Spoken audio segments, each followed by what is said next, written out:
Hey guys, thank you for having us. I'm Michael. I'm a partner at Eight Roads Ventures. We're a global VC fund originally from Boston, and I'm now in our London office and backing European and Israeli growth stage companies like Kai at Oviva. So Kai, why don't we do the following? Maybe spend a minute or two talking a little bit about Oviva. Just give us a lay of the land. What was the original idea? Where are you guys today? And then maybe I can ask you a couple of questions. Sure. And it's a pleasure to be here. So Oviva is the leading virtual obesity and type 2 diabetes center in Europe. We started now 9 years ago, and the idea initially was we started with a chat app between a therapist and their patient, because what we saw, one of our co-founders saw in his clinic, was that the patients weren't adherent to part of the therapy that he was delivering. So he was delivering behavior change therapy to help patients change how they ate, how their behaviors around eating in particular. And the way that was delivered in face-to-face sessions just wasn't reaching the patients. Patients would come to maybe 1 or 2 or 3 sessions, but not for a prolonged period of time, which is known that it's needed for prolonged behavior change. So we started delivering that remotely via an app, because it's one part of medicine that is extremely well lended to digitization, because you just need to exchange information. You don't need any bodily exams or blood draws. What we now became 9 years later is we've included all the therapy forms that are kind of needed for obesity and type 2 diabetes. So the doctors, dietitians, psychotherapists, health coaches, all via a front end, an app for the patient, but virtually available. So no physical sessions needed. And we can deliver that full care, reimbursed for the patient, so on their health insurance or on the NHS.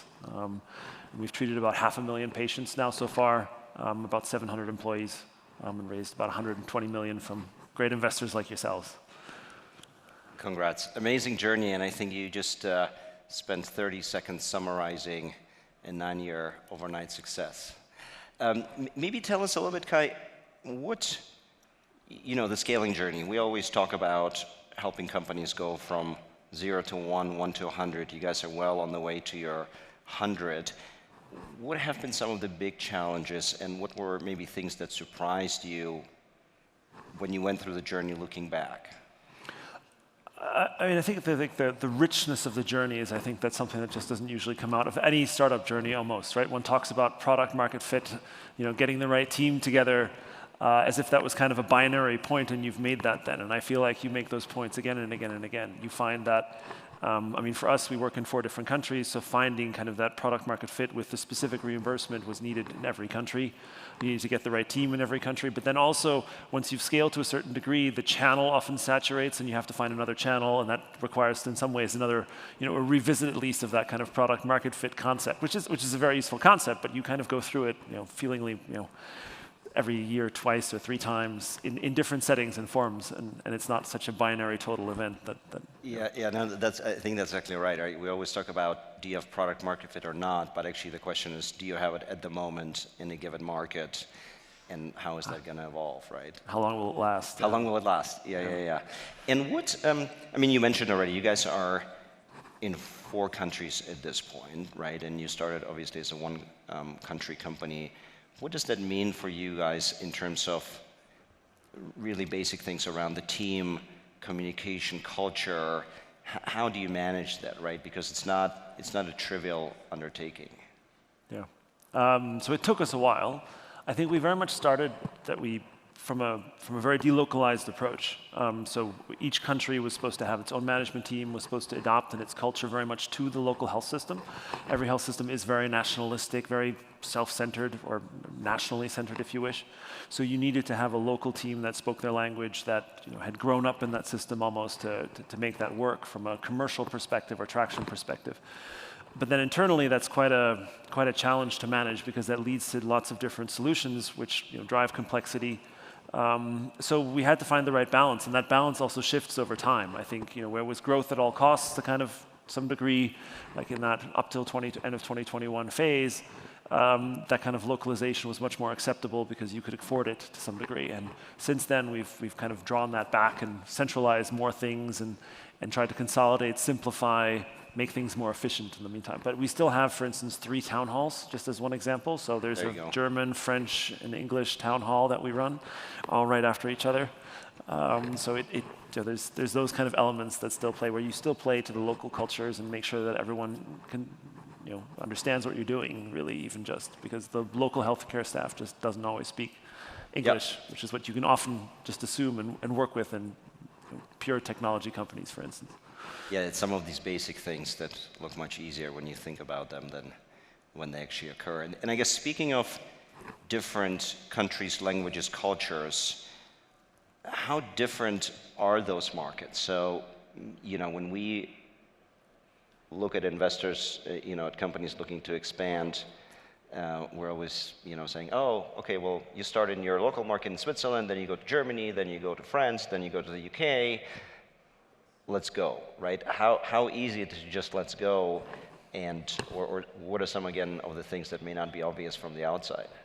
Sure. So what the patients need, luckily, is the same thing everywhere. But what is paid for and how it's paid for is very, very different by market. So in each case, getting that local reimbursement that the health insurance pays just comes with different milestone requirements. In some cases, we just kind of get a one-off fee for each patient, and maybe they evaluate that across 1,000 patients, they look at how the outcomes do. That's, for instance, the UK's case. In other places, it's kind of a milestone payment where you have to engage the patient for a longer period of time. And that just requires that you customize to that, right? You need to work towards those payment milestones in each system in a different way, and that just has required a lot of customization. But I think, again, we're now noticing that there's a lot of commonality if you just kind of keep the patient orientation, and what leads to great outcomes and great engagement from the patient typically is helpful for all those markets. And we're noticing now things that we can actually draw back and consolidate and simplify from like that local complexity that we've built. But there is quite a bit of differences, and yeah, it's needed potentially to go to those different countries, because each market in itself is a bit too small to be really attractive, at least for a VC case, right? So what you guys are looking for is the billion-dollar unicorn case, which I understand. Nothing less will do. Yeah, but if you just want to build a small business, a local market is totally fine. If you want to access venture capital, you have to play that bigger game. Yeah. And of course, your competitive advantage increases tremendously if you're able to make that jump, and you can find that product market fit across different markets that are, in fact, quite different from each other.